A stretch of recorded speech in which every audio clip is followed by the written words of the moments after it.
Excited for another opportunity for us to really grow this week, take the experiences that we've had with a really good schedule and take it on the road again to a really tough environment against a really good Mercer team who I think, similar to us, has really had a challenging schedule, hasn't taken the easy road. So it's going to be two teams that I think, again, are vastly improved from game one, and will be a good environment for us to continue to prepare for January.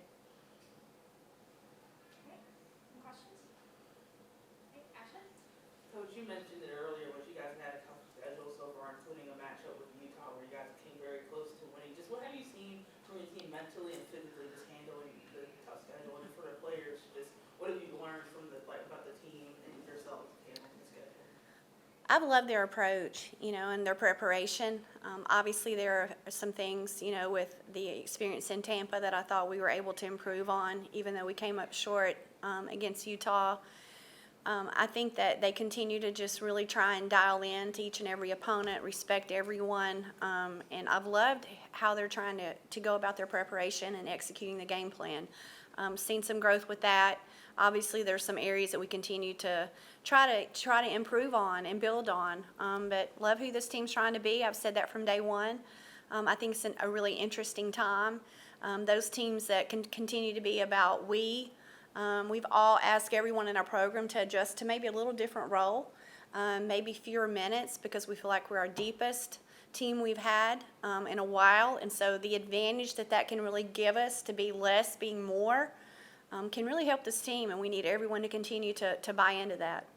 Yeah, I seen you at 2 of your next 2 games on the road, but then you guys kind of get a nice little homestand. What's the benefits of playing for 6 of the first 9 on the road? Well, I think it's very similar to the SEC. We felt like we had an experienced, mature team, one that could handle that. And I think there are times where, when you as a coach want to be better than you've been before, you look at your schedule and you put yourself in a position to play in the NCAA tournament and be rewarded for being on the road. And yet also, too, have we really prepared our players for January and February? Because we know in this league that, road games are a big part of conference schedule. And for a bid to the NCAA tournament, it's important that we handle our scheduling and continue to improve that. We feel like we had a mature team, and that's why it was designed the way it was. And again, I think, though, when you do that as a coach, you want to make sure they continue to not lose confidence and grow and get better and learn from those. And so it's been fun to watch our team evolve as far as how they've approached the road schedule, especially from, the academics and having to go on the road, missing class, all the things that they've done that are so much bigger than basketball, yet they've still continued to prepare and go out and execute and handle their business academically. And, how do we rest? How do we recover? And I think it's just, again, the spring schedule is so hard on the road and with missing class and then recovery and rest. So I think this has prepared us and maybe hopefully put us a step ahead for what's ahead in January. And I keep saying January, and I think that's what matters most. Season 1, are we putting them in a position to be the best prepared for season 2? And I feel like with the makeup of our team that hopefully this schedule is going to be a blessing in disguise come that time. Coach, you already kind of touched on it, but team depth, 9 players yesterday with over 18 minutes, able to force a lot of turnovers, 19 steals. As a coach, what kind of advantage does that give you to be able to trust so many players with big minutes? Yeah, I mean, it's an advantage. Will we continue to play that many? I think a lot of it sometimes, too, might depend on scout and matchup. They were undersized in the post. We went a little smaller with Ryan. But we just need everyone to be prepared when their number's called, ready to come off the bench and impact. There's a couple categories we have to continue to work. We can't foul that much off our bench. And we got to continue to rebound, whether it's starting or finishing. I think there are a lot of little things we can continue to clean up, and it all comes down to one word. It's discipline. And I think we have to continue to improve and understand to be disciplined with taking care of the basketball from a turnover standpoint and making sure that, we're rebounding every single time a shot goes up, making sure that we're defending without the foul. A lot of times when you're playing fast, yes, you're going to foul a few more times, but we still have discipline moments, so we don't want to put people on the free throw line. So just continue to work on our discipline, continue to grow and get better. For the players, what would you say are strong suits for your team so far? I'd say definitely our depth. We've talked about that a little bit already. Our depth, obviously, we have a bunch of people who can shoot the 3.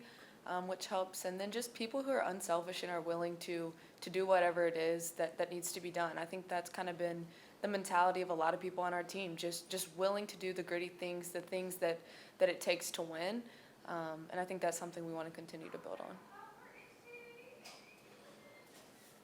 We talked about it a bit in the end of last season when you guys were going on the SEC post run, tournament run, and the W19 about some of the advantages of getting a run like that. Have you guys started to see any of that in the early season? I don't know that I see it every day in practice, just a willingness to try to get better, a willingness to maybe just do the hard things more, uncomfortable. We talk a lot about, we have 24 hours in a day, 7 days a week, and are we doing everything that it takes? We have a choice every day with our time. Are we going to make the most of those 24 hours, or are we just going to be, what I call a quiet worker, someone that doesn't always do, they just do the bare minimum. And I think this team is trying to go above and beyond the bare minimum and really, really, really make the most of every single moment of every single day when it comes to academics, when it comes to basketball, when it comes to recovery, when it comes to nutrition. All those are things you can't out-train, so we have to understand that that's the difference between this team being really good and really being great. But then the most important word is being selfless. So I think that's something we continue to teach on. I'm probably, to be honest with you, driving them a little bit crazy with all that right now. But I think that they understand, because they've been there before, there's a very small margin for error, and we have to understand what it takes and continue to get better. Ashley? Yesterday, you guys celebrated the 50th anniversary of Title IX. You guys have made an initiative to go out and reach out to different women in the community. Can you just talk about what kind of inspired you guys to get more connected with the community and then supporting other women, just how you've seen that platform kind of help them out in a way? Well, I think, there's nothing more powerful, I truly feel this, as a mom, as a teacher, as a coach, than when women support women, when we empower one another. When we have the opportunity to impact little girls, I always say there are little eyes watching what we do, what we say, every step that we take every day. I think Brittany's a perfect example of that. Having a little girl that's she's going to be a role model, and she's going to be her little girls wanting to be just like her. And not only, with Brielle, but with so many women, empowering women, there's nothing more powerful. And I think that we've tried to do a much better job of understanding that we can reach out and touch this community, and how can we help, and how can we make a difference. I just left a luncheon with a couple of women in our community. How can we help? How can we get involved? We want their support, but I want to prepare these young women to go out and serve their communities and be able to impact the communities that they become a part of and impact those around them one day. And, I think it's a really important time. We had an opportunity to recognize a couple days ago Dominic Canty, one of the greatest players to ever play at any level, who was a part of our program. Nisa Johnson, you look at Marley Nettles. There's so many amazing women in our program that I want these two to get to know. There's so many amazing women in our community that I want these two to get to know. And anything that we can do to impact our community for the better and to empower women, we want to be a part of that. And just a quick follow-up to that, can one of the players just talk about how reaching out into the community has helped you as a player and off and on the court? I would say it helped me a lot because before I got here, I was doing stuff in the community, but with Coach having us doing things, a lot of things that we did, I've enjoyed, and I feel like when I leave here, I'm going to continue to do that. Just to kind of follow up with that too, you guys had the Hoops, Heels, and High Tops event where you guys talked to the community. Can you speak a little bit about your experience even at that event? Yeah, that was an awesome event. The turnout that we had was great, and just the opportunity to have conversations with those women and get to know a little bit more about what they do. I know we had people from the Rise School and other programs around campus, so just to learn more about those and figure out ways that we can support, it was really special. With not only recognizing the 50th anniversary of Title IX, but also Project ID, and how can we make a difference in our community. I think these are two areas that, how can we all make our world a better place to live every day? And how can we show more love and concern and be kind and treat others the way we want to be treated. So I think these are just two initiatives that we can really impact and help our community and help our world to be better. Just what are some of the challenges coming out with the next year? Ooh. Like, there's a challenge. That's a really, really difficult place to play. I know a lot of our returnees have had the chance to play there. Sarah Ashley, Georgia, played there. Neil Tyson is as explosive and dynamic of a guard that if she gets on a roll from a scoring standpoint, she's really, really good. And then you've got Erin Haupt, who just led them out in Vegas and can just really shoot the lights out, does a really good job of getting to the free throw line. I think she's 21 of 21 from the free throw line. She just doesn't miss. She does a really good job. And then Daughtry's a returning player. And then they've added a really good post player from Oklahoma State, and Brittany Reeves. And, Harkis comes off the bench. But it's one of the most well-coached teams that will play all year. I just have great respect for Susie and have through the years. They're just really good. And it's going to be a great road test for us against a team that's picked to win their league. And then we turn around and get a Chattanooga team who is much improved.